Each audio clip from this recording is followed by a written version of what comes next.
ഇപ്പോൾ ഒരു വാർത്ത വരുന്നുണ്ട്. തിരുവനന്തപുരം എയർപോർട്ടിൽ യാത്രക്കാരുടെ പ്രതിഷേധം നടക്കുന്നു. ഇന്ന് രാവിലെ 7:30 മണിക്ക് പുറപ്പെടേണ്ട എയർ ഇന്ത്യ മസ്കറ്റ് വിമാനം റദ്ദാക്കിയെന്ന വാർത്തയാണ് അവരെ പ്രകോപിതരാക്കിയത്.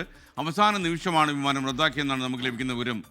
ടിക്കറ്റുകൾ 17-ാം തീയതിയിലേക്ക് മാറ്റിയെന്നാണ് എയർ ഇന്ത്യ അധികൃതർ പറയുന്നത്.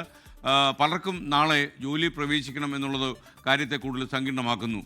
ഇതോടെയാണ് യാത്രക്കാർ എയർപോർട്ടിൽ പ്രതിഷേധിക്കാൻ തുടങ്ങിയത്. പകരം സംവിധാനം എയർ ഇന്ത്യ ഒരുക്കിയിട്ടില്ല എന്ന പരാതിയും വരികയാണ്. എന്തായാലും ഇന്ന് രാവിലെ 7:30 മണിക്ക് പുറപ്പെടേണ്ട വിമാനമാണ് പെട്ടെന്ന് അപ്രതീക്ഷിതമായി ക്യാൻസൽ ചെയ്തു എന്ന അറിയിപ്പ് വന്ന ഈ പ്രതിഷേധത്തിൻ്റെ ദൃശ്യങ്ങളാണ് തിരുവനന്തപുരം എയർപോർട്ടിൽ നിങ്ങൾ കാണുന്നത്.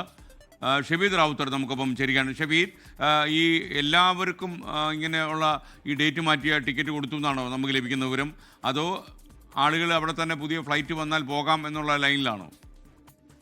ഈ എയർ ഇന്ത്യ സർവീസുമായി ബന്ധപ്പെട്ട് തുടർച്ചയായിട്ടുണ്ടാകുന്ന ഇത്തരം വീഴ്ചകൾ അതല്ലെങ്കിൽ ഇത്തരം പ്രശ്നങ്ങൾ അതാണ് യാത്രക്കാരെ ഇപ്പോൾ പ്രകോപിതരാക്കിയിട്ടുള്ളത്. 7:30 പുറപ്പെടേണ്ട എയർ ഇന്ത്യ മസ്കറ്റ് വിമാനമാണ് വളരെ പെട്ടെന്ന് റദ്ദാക്കുന്ന ഒരു സാഹചര്യത്തിലേക്ക് കാര്യങ്ങൾ പോയത്.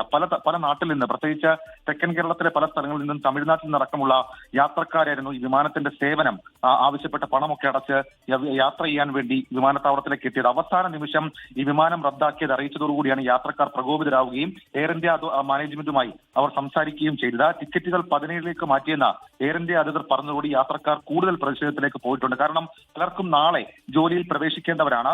ഇതോടെയാണ് എയർപോർട്ടിൽ യാത്രക്കാർ കുത്തിയിരുന്ന് പ്രതിഷേധിക്കുന്ന ഒരു സാഹചര്യം ഉണ്ടാകുന്നത്. പകരം സംവിധാനം എത്രയും വേഗം ഉണ്ടാക്കണം. 17-ലേക്ക് മാറ്റിയത് അത് അംഗീകരിക്കാൻ കഴിയില്ല എന്നാണ് ഇവരുടെ കാര്യം. കാരണം ഈ വിസ കാലാവധി ഒപ്പം തന്നെ ഈ ജോലിക്ക് കയറേണ്ട സാഹചര്യം അതടക്കമാണ് ഇവർ ചൂണ്ടിക്കാണിക്കുന്നത്. എന്തായാലും ഇക്കാര്യത്തിൽ ഈ എയർ ഇന്ത്യയാണ് തീരുമാനം എടുക്കേണ്ടത് എന്നുള്ളതാണ് വിമാനത്താവള അതോറിറ്റി അല്ലെങ്കിൽ വിമാനത്താവള അധികൃതർ ഇതുമായി ബന്ധപ്പെട്ട് അറിയിക്കുന്ന കാര്യം.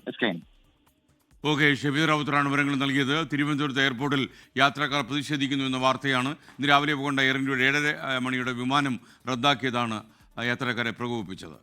ലോകത്തെവിടെയായാലും ഏത് സമയത്തും 24 വാർത്തകളും ഓഗ്മെന്റഡ് റിയാലിറ്റി പാക്കേജുകളും എക്സ്പ്ലെയിനറുകളും വിശദമായി കാണാൻ ഞങ്ങളുടെ യൂട്യൂബ് ചാനൽ നിങ്ങൾക്ക് സബ്സ്ക്രൈബ് ചെയ്യാം.